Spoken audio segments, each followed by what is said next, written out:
So it's the Dodgers and the Blue Jays, of course. How about this? I saw this right here. The Dodgers, where is it? Dodgers are the third team of the wild card era to clinch a pennant with just one postseason loss. The 05 White Sox did it 20 years ago, and the 1999 Yankees did it as well. Both of those teams swept their World Series opponents. So we're going to do tail of the tape. Go through lineups, rotations, and bullpens. Are you the host? Yes? Take us what does first. it say here? Lineup. The crazy part about the lineup for the Dodgers, when I was covering the championship series, they swept the Brewers, they dominated the Phillies. They hit 223. I mean, you got to look at it. You can't look at it on paper, though. You got to look at it matchup-based and who's swinging the bat in the moment. Right? The bottom half of Toronto Blue Jays lineup has been really effective. Yeah, but I think the top, when you found and then you got Shohei. So is Teo and Tommy and Kike. Yeah, well, they're handling. Come on, this is ridiculous. That's crazy. These guys trump. They have to. But what I'm saying is they swept the Brewers and they almost swept the Phillies and they hit 220 while doing it. Think about that. Yeah, that was one game. average gets punted though. So if we can assume that the Dodgers lineup we give the edge to, does the possibility of Bo Bichette being put into the lineup, how does that factor into how you compare the two? Well, listen, if I'm John Snyder, I don't mess with what's been working. Okay. Other than because you can't have, when you look at George Springer, he's hobbling right now. Yes. And you can't put him out on the station. And you can't have any mishaps. We saw what happened with Seattle. Are you willing to take the chance to put him in the field? That's the point I'm making. Like you can't worry about what you've been working. Defense is everything for me. Yeah. And you don't know. Listen, if he could DH, bring him. Do I want him on my roster? Yes. This is not about not having him. Yeah. It's about what has been working for you and what you've gotten from these guys up the middle defense-wise. So, D-Row, it's almost like you're for a bullpen pitcher or for Chris Bassett back in Game 7.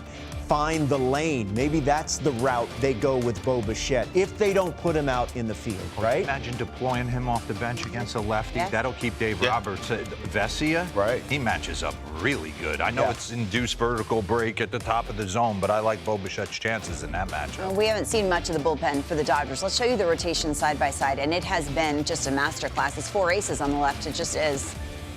Yeah, this figured itself out on the left side, right? This is where but if you're Toronto, you can't get spooked by what you've seen in that series against the Brewers.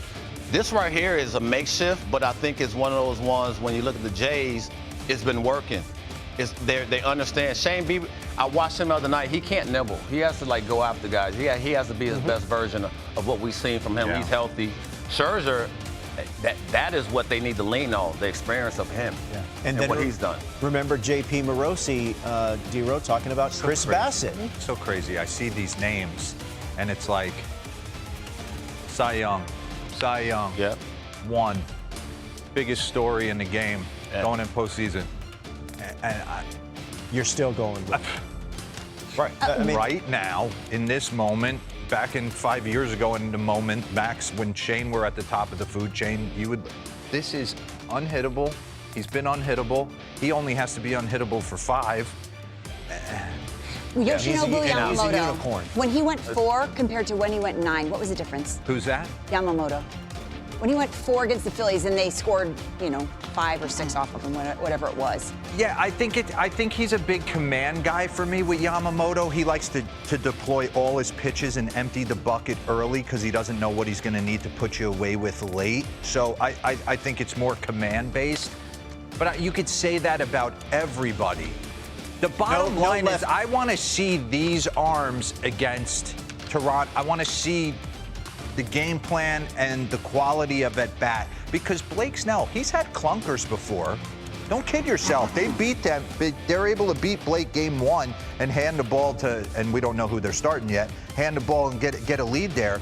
Yamamoto gets a ton of pressure put on him. Sure, or if you squeak out a win like the Phillies almost did in game 1 against Blake, they kept it close. Yeah. Then the bullpen, and they get to him. But the winner, Blake's on, the game's over. Yeah. The winner of you're trying to sneak one.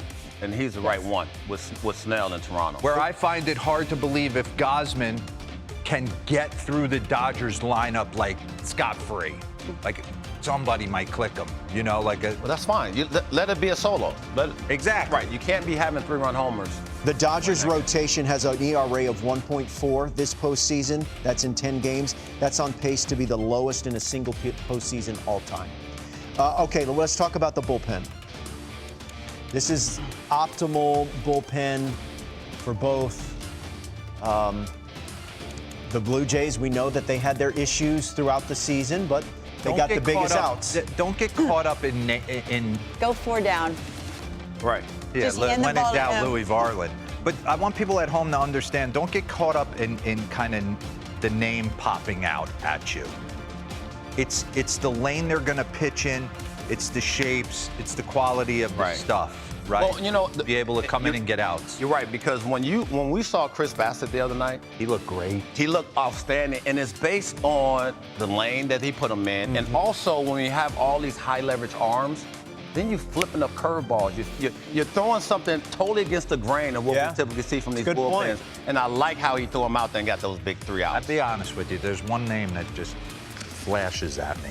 Where is it? Because it's going to be the difference between whether the Dodgers win this Sasaki? thing. It's Sasaki. Yeah. Because I'm not buying the fact that you could do what he did at the beginning of the year. Be that like mild and kind of intimidated, want to go down. Yeah. And now all of a sudden I'm supposed to believe you're Mariano Rivera? Why wouldn't you, though? It's only one inning.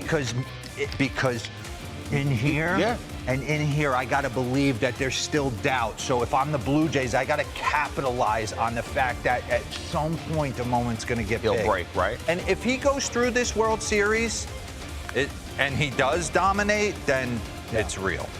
But I'll take the 1 inning So right now. both of you give the edge to the Dodgers?